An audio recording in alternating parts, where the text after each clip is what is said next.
Here's what you need to know about my brother. Tyler Utley makes $350,000 a year as a corporate attorney, drives a Range Rover that costs more than most people's annual salary, and measures his entire self-worth by the price tags attached to his possessions. He lives in a glass and steel monstrosity on Lake Travis, throws parties designed to impress rather than entertain, and has spent the last 15 years treating me like a cautionary tale about the dangers of not prioritizing wealth. Here's what he doesn't know. I'm a Rear Admiral, lower half, in the United States Navy, commanding a carrier strike group that represents more firepower than most small nations possess. I make decisions that affect thousands of sailors, coordinate operations across multiple time zones, and hold security clearances that would make his corporate NDAs look like grocery lists. And I drive a 2004 Honda Accord with 187,000 miles on it. Not because I can't afford better, but because when you spend your professional life commanding a nuclear-powered aircraft carrier, you learn that true power has nothing to do with what you drive to the grocery store. Tyler has never learned this lesson, and honestly, watching him try to impress people with his toys while having no idea who I actually am has become a form of low-stakes entertainment that makes family gatherings almost bearable. Almost. The invitation came via text on a Tuesday afternoon while I was reviewing operational plans in my office at Naval Base San Diego. Lake House weekend. Bring swimsuit. No kids. Adults only. This Friday to Sunday. I stared at the message for a long moment, already hearing the unspoken subtext. Don't embarrass me. Don't talk about your boring Navy job. Don't remind my friends that I have a sister who chose service over salary. My aide, Lieutenant Commander Patricia Wells, glanced over from her desk. Everything okay, Admiral? My brother's having a party. The lawyer? The one who thinks he's important because he represents pharmaceutical companies in contract disputes. Are you going? Probably. It's been 6 months since the last family gathering. My mother will guilt-trip me if I don't show up. You could always tell him what you actually do for a living. That would solve the condescension problem pretty quickly. I smiled. Where's the fun in that? The pattern had established itself early. Tyler had gone to law school, joined a prestigious firm, and built a career defending corporations with more money than ethics. He'd chosen that path deliberately, not because he loved law, but because he loved what law could buy. The house, the car, the boat, the watch collection, the wine cellar, every possession carefully selected to signal success to anyone watching. I'd gone to the Naval Academy, served on destroyers and cruisers, commanded at progressively higher levels, and built a career around competence rather than compensation.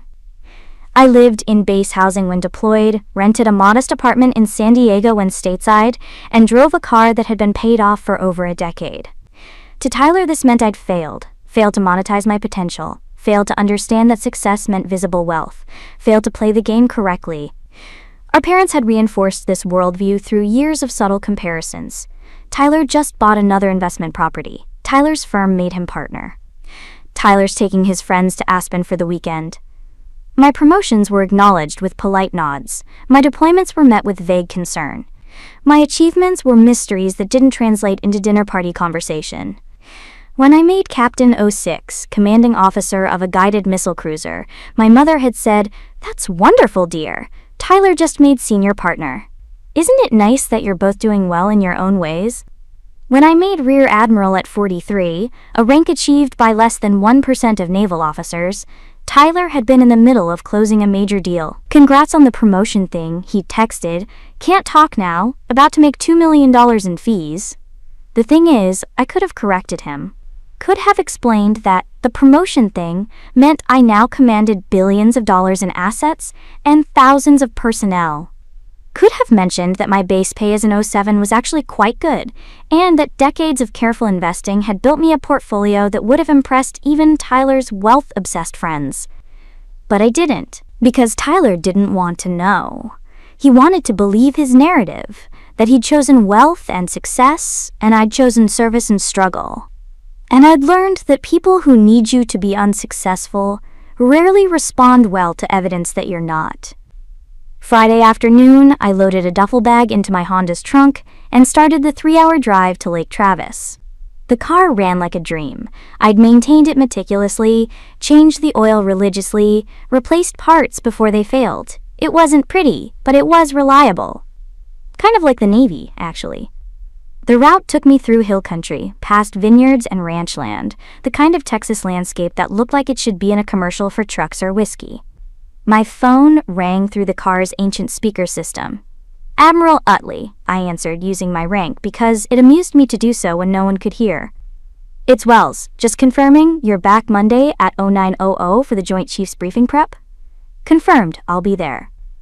How's the family gathering? Ask me Sunday night when I've survived it. Godspeed, ma'am. I hung up and continued driving, thinking about the absurdity of my situation. In a few days I'd be in Washington briefing senior military officials on carrier strike group readiness and strategic positioning in the Pacific. But this weekend I'd be treated like the family member who couldn't quite get her life together. The cognitive dissonance was almost poetic. Tyler's lake house came into view around 6 p.m., 3 stories of modern architecture perched on a hillside overlooking the water, all glass and steel and deliberate design. The circular driveway was already filled with luxury vehicles, 2 Mercedes, a BMW, another Range Rover, a Tesla, and my 2004 Honda Accord. I pulled up behind the Range Rover and killed the engine. Through the floor-to-ceiling windows, I could see people moving around inside. Tyler's friends, all dressed in expensive casual wear, all holding drinks that probably cost more than my monthly car insurance. Tyler appeared on the front steps before I'd even gotten out of the car. He was wearing linen pants and a designer polo, the kind of outfit that screamed, "I'm wealthy enough to dress down expensively." "Brittany, you made it!" He hugged me briefly, then stepped back and looked at my car. His expression flickered. Disappointment, embarrassment, something like pity. "Still driving the Honda?" "Still running great." "Yeah, but," he gestured vaguely at the other vehicles, "maybe you could park it behind the garage? We've got people out on the boat dock, and the view from the water." He trailed off, the implication clear. "Your car is embarrassing me." "Sure," I said, keeping my voice neutral, "behind the garage." "Thanks. I know you don't care about this stuff, but some of my friends are pretty particular about aesthetics." I moved the car to the back of the property, parking it next to the garbage bins and lawn equipment. The symbolism wasn't lost on me. My vehicle, like me, was something to be hidden from view. When I returned to the house with my duffel, Tyler was already back inside, surrounded by his friends. A man in expensive boat shoes was saying something about investment portfolios. A woman with a Cartier watch was laughing at something on her phone.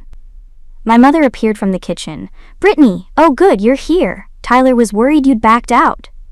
"Just had to move my car." "Yes, he mentioned that. You know how he is about presentation." She squeezed my arm sympathetically. "Maybe after this weekend we can take you car shopping? I'm sure we could find something nicer within your budget." "My car runs fine, Mom." "I know, dear, but Tyler's friends are very successful people. It might be nice to fit in a little better."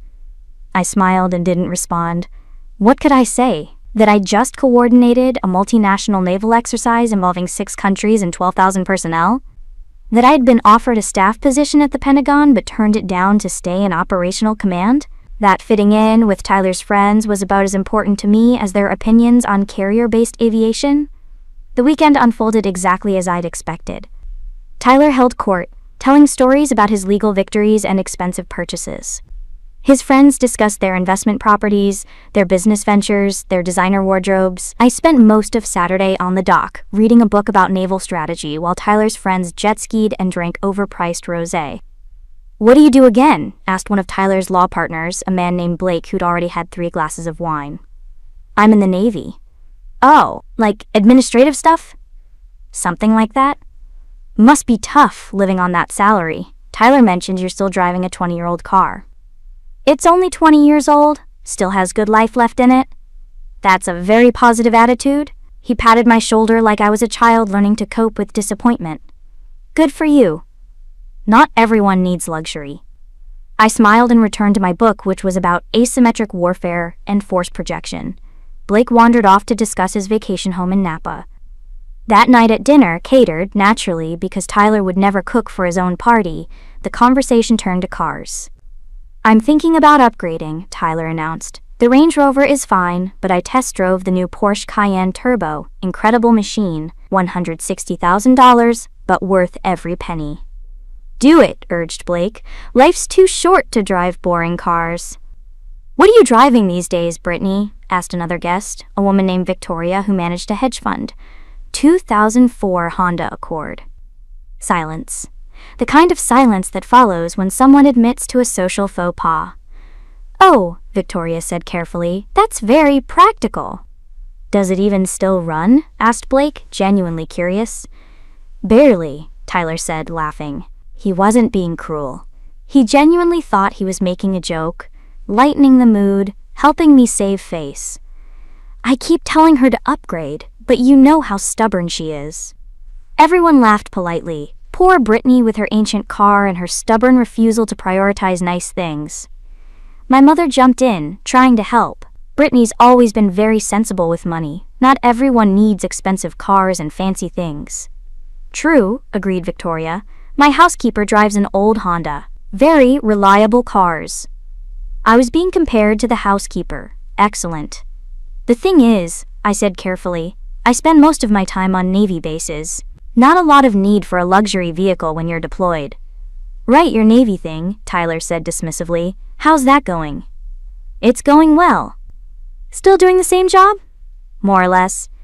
Must be nice having that stability. Same job for years, steady paycheck, very safe. Safe. He thought commanding a carrier strike group was safe. The irony was stunning. Sunday morning I was packed and ready to leave by 11 a.m. I'd endured enough condescension for one weekend and wanted to get back to San Diego, back to my actual life, where my competence was recognized and my choices made sense. But Tyler insisted on one last gathering before people left Bloody Marys on the dock, a final opportunity to enjoy the lake view and the expensive boats. I carried my duffel to the back of the house where my Honda waited patiently among the garbage bins. Several of Tyler's friends were heading to their cars too, the weekend winding down. Blake appeared beside me, looking at my car with unconcealed curiosity. This thing really still runs? 187,000 miles and counting. That's actually impressive. Honda reliability, I guess. He walked around to look at the license plate, then frowned. Wait, your plates say military exempt? Yes. What does that mean? It means I don't pay for registration, gas, or insurance. Military benefit for certain ranks. He was reading the plate more carefully now, his expression shifting from curiosity to confusion. Hold on, this says, what rank is this? Other people were gathering now, drawn by the conversation. Tyler appeared, drink in hand. What's going on? He asked. Blake pointed at my license plate. Tyler, your sister has military exempt tags. You said she just did administrative work or something. But these tags, they're not for regular service members. You have to be pretty senior to qualify for this. Tyler looked at the plate, then at me, his expression uncertain. I don't understand. What does that mean? Blake pulled out his phone, typing quickly. I'm looking this up. Military exempt plates in California are only issued to... He stopped, his eyes widening. Active duty flag officers, generals and admirals only. The silence was immediate and absolute.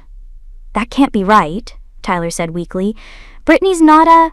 She doesn't, quote, she doesn't pay for gas, insurance, or registration ever, Blake said slowly, his voice carrying across the driveway. Other guests had stopped, listening now. These plates are issued by the Department of Defense. You can't fake these. And the benefits that come with them? He looked at me with new respect. You'd have to be a big shot. Real big. Victoria stepped closer, studying the plate. The number sequence indicates Pacific Fleet. And that designation? Oh my God. What? Tyler demanded. She's a rear admiral. Victoria's voice was quiet but clear. Lower half, 1 star. That's 07. That's a flag officer. Tyler's drink slipped from his fingers. It hit the pavement and shattered, ice and tomato juice spreading across the driveway like a bloodstain. My mother had come outside, drawn by the commotion. What's happening? What's wrong? Mom, Tyler said hoarsely, did you know Brittany is an admiral? A what? An admiral, in the Navy, a flag officer. My mother looked at me, her face pale. Brittany, is that true? I set my duffel in the trunk, carefully, deliberately. giving myself time to decide how to respond. 20 years of operational security protocols screamed at me to deflect, to minimize, to maintain the comfortable fiction that had kept family gatherings manageable. But I was tired of being hidden behind the garage, tired of being pitied, tired of watching Tyler measure his worth in price tags while dismissing mine entirely. Yes, I said clearly, Rear Admiral Lower Half, currently commanding Carrier Strike Group 5 out of San Diego. I've held flag rank for 2 years. Blake was still on his phone. Carrier Strike Group 5, that's the USS Theodore Roosevelt and her battle group, 9 ships. An aircraft carrier, guided missile cruisers, destroyers, Jesus Christ. How many people do you command? Approximately 7,000 sailors and Marines. And the asset value? Combined? Roughly $20 billion? Tyler made a sound like all the air had left his body. He sat down hard on the driveway, right in the puddle from his dropped drink. Victoria was staring at me like I'd suddenly sprouted a second head. You command a carrier strike group. You command the most powerful naval asset in the Pacific Fleet. One of them, yes. And you drive a 2004 Honda Accord. I do. Why? Because it runs well, I maintain it properly, and driving a luxury vehicle would be inappropriate for someone in my position. Operational security dictates that flag officers avoid conspicuous displays of wealth or status outside of official capacities. Blake let out a laugh, half disbelief, half respect. You've been sitting here all weekend, letting us talk about our cars and our investment properties, while you command $20 billion in naval assets. I was enjoying my book, mostly, and we compared you to a housekeeper. Victoria did, I noted it. Victoria's face had gone bright red. Admiral, I'm so sorry, I had no idea. How could you know? I didn't tell you, and you didn't ask. My mother was crying now, tears running down her face. Brittany, I don't understand. An admiral? You never said. I did say. I told you 2 years ago when I made flag rank. You said, that's nice, dear, and changed the subject to talk about Tyler's new car. Tyler was still sitting in the puddle, his expensive linen pants soaking up tomato juice and melting ice. His face had gone through several emotions, shock, disbelief, and now settling into something that looked like shame. You let me tell you to park behind the garage, he whispered. I told you to hide your car because I was embarrassed by it, and you're a fucking admiral. I am. You command an aircraft carrier. Yes? And I told you, he couldn't finish the sentence. You told me my car barely runs. You laughed about it. You've spent 15 years treating me like I'd failed at life because I didn't prioritize wealth the way you do. But why didn't you tell me? Why didn't you ever say? Because you never asked, Tyler. You assumed. You decided I'd chosen poorly, that I was struggling, that I was a cautionary tale. And you never bothered to verify those assumptions because they made you feel better about your own choices. More of Tyler's friends had gathered now, all of them staring at me with expressions ranging from respect to mortification. I looked up your car's benefits, Blake said, still on his phone. Free gas through military fuel stations, free maintenance through base services, no registration fees, no insurance costs. The military covers all of it for flag officers. You're probably saving $15,000 a year just by driving this car instead of something new. More like $20,000 when you factor in depreciation I'm not paying. You're smarter with money than any of us, Victoria said quietly. We're all leveraged to hell buying luxury vehicles that depreciate the moment we drive them off the lot. You're driving a paid-off Honda that costs you literally nothing to operate. Plus she makes more than I do, Tyler said dully, doesn't she? I could have lied, could have softened the blow.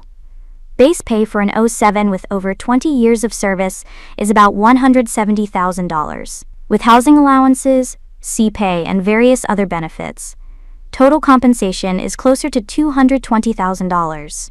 Plus, I've been investing since I was a midshipman at the academy. I live below my means. I've done well. Jesus, Blake muttered. She makes more than any of us and drives the oldest car. Because the car doesn't matter, I said patiently. What matters is the mission. What matters is the 7,000 people who depend on me to make good decisions. What matters is maintaining operational readiness for a strategic asset that projects American power across the Pacific. The car is just transportation. My mother had moved to Tyler's side, helping him stand up. His pants were ruined, his pride visibly shattered. "Why didn't you tell us?" she asked again. "All these years. Why didn't you make us understand?" "Because I tried, Mom. I tried for 20 years. I told you about promotions and commands and deployments. And you responded by talking about Tyler's car collection. You made it clear what kind of success you valued, so I stopped trying to explain. But an admiral is still your daughter, still the same person who's been showing up to family gatherings for 2 decades. The rank doesn't change who I am. It just reveals who you've been seeing, or rather, who you haven't been seeing." Tyler had found his voice again. "I'm so sorry. God, Brittany, I'm so fucking sorry. The things I said, the way I treated you, telling you to park behind the garage like I was embarrassing you. I know. You've made that clear for 15 years. I was wrong. About everything. You're not a cautionary tale. He gestured helplessly at the license plate. "You're extraordinary. You've accomplished more than I ever will, and I've been too blind and too selfish to see it." "Yes," I agreed. "You have been." The gathered guests were silent, witnessing a family reckoning they probably wished they weren't part of. But no one left. They just stood there, watching Tyler Utley, successful attorney, owner of a lake house and a Range Rover, confronted with the reality that his sister had been more successful all along, just in ways he'd refused to recognize. "Can we fix this?" my mother asked. "Can we start over? Do better?" I thought about it. About the years of dismissal and underestimation. About being compared to housekeepers and told to hide my car. About watching my family celebrate Tyler's wealth while ignoring my service. "I don't know," I said honestly. "That depends on whether you actually want to know who I am or whether you just want to adjust your narrative now that you've learned I'm not the failure you thought I was." "We want to know," Tyler said immediately. "I want to know everything. Your career, your commands, your deployments, all the things I should have been asking about for 20 years. "That's a lot of catching up." "I've got time, I'll make time." He looked at the other guests. "Can everyone just give us a minute? Family stuff." People dispersed, returning to their cars, suddenly very interested in loading their luggage and avoiding eye contact. When we were alone, just me, Tyler, and our mother, Tyler spoke again. "I'm going to ask you one question, and I want the complete answer. No deflecting, no minimizing. Can you do that?" "Depends on the question. Some things are classified." "Fair enough. Here's the question. When you're at work, when you're doing your actual job, what does a typical day look like?" I considered how to answer that. Considered what I could share without violating security protocols. Yesterday morning, I participated in a secure video conference with the 7th Fleet Commander and representatives from the Japanese Maritime Self-Defense Force. We discussed joint exercises planned for next month. Then I reviewed readiness reports from my cruiser commanders, fuel status, weapons inventory, personnel issues. After lunch, I spent 3 hours in a planning session about strategic positioning in the South China Sea, analyzing Chinese naval movements and determining optimal carrier placement. At 4 p.m., I walked the flight deck of the Theodore Roosevelt, talking to pilots and deck crew about operational challenges. I ate dinner in the wardroom with my department heads, discussing everything from maintenance schedules to morale issues. Then I spent 2 hours reviewing intelligence briefs before bed. Tyler was staring at me. "That's what you do every day?" "More or less. When we're at sea, it's more intense. When we're in port, there's more administrative work. But yes, that's the job. And I've been asking you, how's work, and accepting, fine, as an answer for 15 years. Yes. Because I never gave you space to explain more. Never indicated that I wanted to know more." "Correct." He sat back down, this time deliberately, his ruined pants forgotten. "I've been so stupid, so focused on money and things that I couldn't see what you were actually doing. Couldn't see that your choices weren't failures but different priorities. Priorities that don't photograph well for Instagram," I said dryly. "No, but they matter a hell of a lot more than anything I've ever done." "Tyler, let me finish, please." He looked up at me, tears in his eyes now. "I'm proud of myself for making partner, for my salary, for this house. But you command an aircraft carrier. You make decisions that affect national security. You lead thousands of people. And you do it while driving a 20-year-old Honda because you understand that real power isn't about what you own. It's about what you do." My mother was crying again, but quietly now. "I'm so sorry, Brittany. We should have been celebrating you. Should have been asking about your work, your life, your achievements. Instead, we made you feel like you had to hide who you are." I didn't have to hide. I corrected. I chose to. Because explaining was exhausting, and operational security gave me a good excuse to stay quiet. But yes, you could have made it easier by actually wanting to know. "We want to now," Tyler said, "if you'll give us the chance." I looked at my brother, successful, wealthy, privileged, sitting in a puddle of tomato juice in his ruined designer pants, finally seeing me clearly for the first time in 20 years. "Okay," I said, "we can try." "Thank you. But Tyler, next time I visit, I'm parking my Honda right in front of the house, because I'm not hiding anymore." He laughed. A genuine laugh this time, not performative or dismissive. "Deal, and I'll take a picture of it for Instagram. Show everyone that my sister, the Admiral, has her priorities straight." That's a start.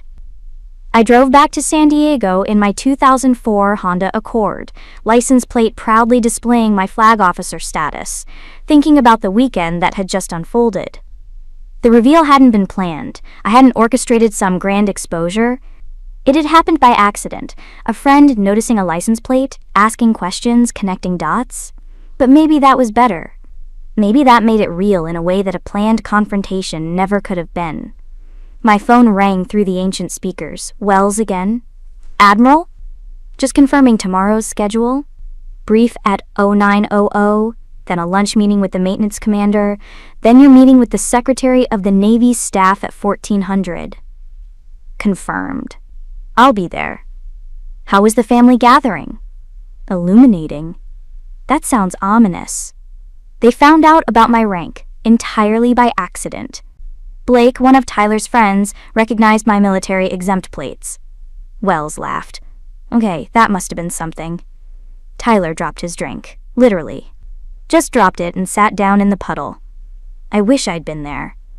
It was a moment, the kind of moment where years of assumptions collapse all at once. "Are you okay?" I thought about the question, about Tyler's apology and my mother's tears, about being seen, finally, after decades of invisibility. "Yeah," I said, "I think I am. It's not fixed. We've got a lot of work to do to rebuild trust and understanding, but at least now we're starting from honesty instead of assumption. That's something. That's everything, actually." I drove on, the Honda purring reliably beneath me, carrying me back to the life I'd built, the one where I commanded carriers and coordinated with foreign navies and made decisions that mattered. The life my family was only now beginning to understand I'd been living all along. The life I'd always been proud of, regardless of whether anyone else saw it. And now, finally, they could see it too. Behind the garage, where I'd been parked by people who thought expensive things mattered more than important work. But not anymore. Now I was visible, recognized, seen. And that ancient Honda with its military exempt plates carried me forward into a future where my family finally knew who I was. The car didn't matter. It never had. But the journey it had taken to help them understand that mattered more than any Range Rover